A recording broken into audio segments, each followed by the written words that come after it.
To other news now, the Competition Commission releasing a report endorsing what you have probably thought all along, that while the overall inflation rate has slowed, what you're paying for food and how that has gone up is nearly twice the inflation rate of other goods and services. James Hodge is the Chief Economist at the Competition Commission. He joins us now. James, good evening to you, and thank you very much indeed for your time. You've done quite a comprehensive survey into what's going on in our economy and food prices. Let's start with bread prices in particular. What are you finding is happening with the price of bread? Well, with bread and most other staples, what we've seen is from the beginning of the year, the farm gate price for wheat or maize or beef or sunflower seed has all fallen. And fallen for bread, it was about 10%, sunflower over 20%. But we're not seeing the relief at the tills.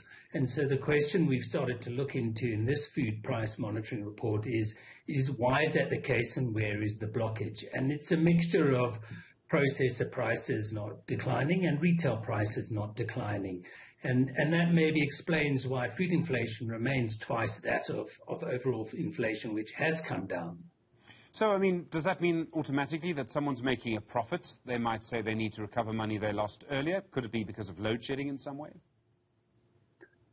Certainly there's been other costs, and we see at the retail level quite large diesel generator bills for accommodating load shedding. But that's not uniform, and when we see sort of a slow response to price declines, then certainly competition authorities are concerned that this is inadequate competition, and it is potentially trying to make a little more margin in the short term.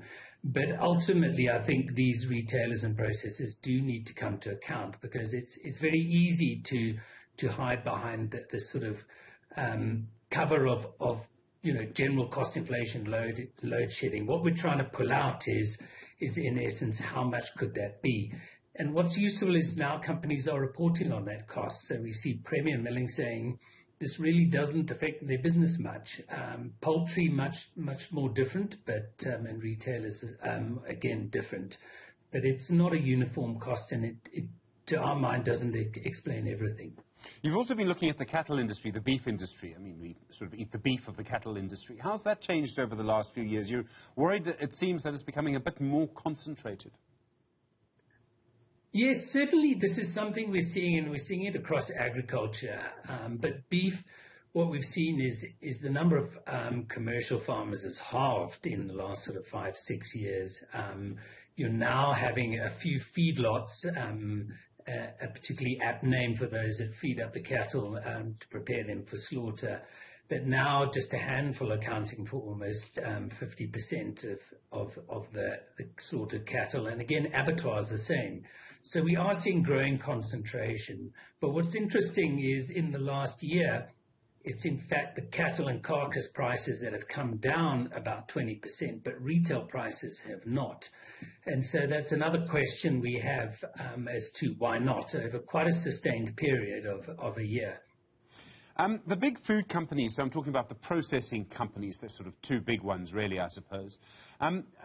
They've increased their revenues, you suggest. Does that necessarily mean that they've increased their profits? Or could they only be getting more money in because they're spending more money producing the food? No, that's correct. So ultimately, you want to look at margin. I think what is interesting is that most of their revenue has been driven by price increases, not volume.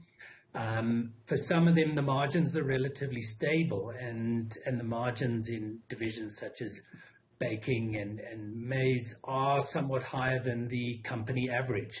So I think it is still a question for us, where the profits lie in the overall business, because we don't necessarily get line of sight down to the product level.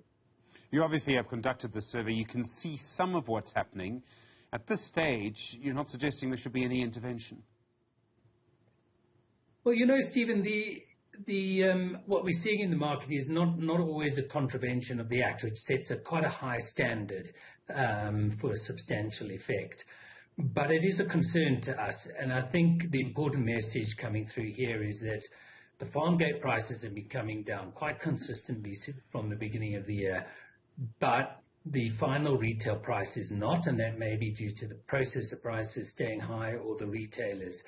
And I think there does need to be greater accountability, and the public needs to find out from these producers of staple products and the grocery retailers, how much margin is being made and how much cost can explain why these prices have not come down. Because until we get that accountability to the public, I think we have a concern that under cover of high food inflation, people can keep prices higher for longer because that's what's expected. James Hodge, thank you, Chief Economist at the Competition Commission. Really appreciate the time.